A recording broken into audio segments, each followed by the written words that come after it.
Мынаны қараңыздар. Бір тырнаның қанаты сынғаннан кейін екі тырнада соны айналып кетпей жүр мына жерден.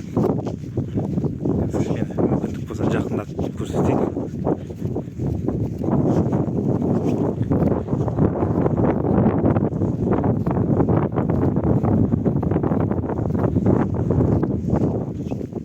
Қанаты сынған. Ұша алмай жүр. Екеуі ұшады. Ұша алмай қалып қояды. Сонымен екеуі де қасында айналып жүр.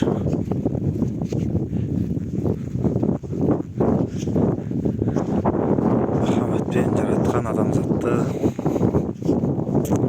сен десей ол ұлына жаннан тәтті дейді.